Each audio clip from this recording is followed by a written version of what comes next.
Parce que vous croyez vraiment qu'on allait s'arrêter aux caméléons comme nouveaux animaux? Non, non, cette année, chez Reptile System, on a dit on va peupler notre Reptile Room pour avoir plus d'animaux, pour pouvoir vous faire encore plus de contenu, pour pouvoir tester encore mieux nos produits sur n'importe quelle espèce. Ici, on a accueilli un couple de Xenagama taylori, des lézards à queue de bouclier ou queue de castor selon le nom commun. C'est un tout petit lézard qui vient d'Afrique de l'Est. Il faut savoir que ce lézard, il n'est pas hyper commun en captivité. L'animal idéal, car adulte, il dépasse rarement les 8 cm, ça peut vivre en couple facilement, et ce lézard-là, il a une particularité. Comme vous pouvez le voir sur les images, il a une queue épineuse qui lui permet de boucher un terrier ou de se mettre entre deux pierres et boucher l'interstice avec cette queue. L'intérêt en fait de cette queue, c'est que ça va empêcher les prédateurs de pouvoir l'attraper et ça va lui permettre de se défendre. Ce lézard-là, il est 100% insectivore. Nous, dans notre cas, on va lui donner surtout des grillons et certains petits vers. En termes d'éclairage, on a mis notre Protein LED New Dawn pour faire vraiment un éclairage ambiant assez blanc. On est venu mettre un Eco T5 8 watts. Ici, dans notre cas, c'est un 12% d'UVB, zone 3. Et ici, vous avez une Eco Halogène 50 watts, blanche, qui permet vraiment de recréer un point en hauteur où les animaux vont pouvoir s'exposer et se thermoréguler. C'est un petit agame qui est super intéressant à observer. Il est tout le temps en mouvement, il y a beaucoup de communication entre les deux individus, mais le mâle, une fois adulte, va avoir les mandibules et la gorge totalement bleues.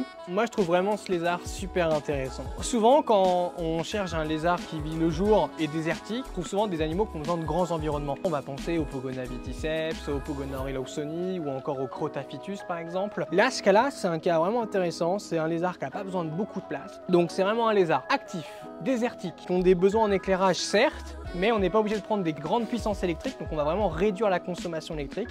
Donc c'est vraiment un lézard super sympa pour les gens qui n'ont pas forcément beaucoup de budget, mais qui veulent toujours avoir un animal qui soit actif et désertique.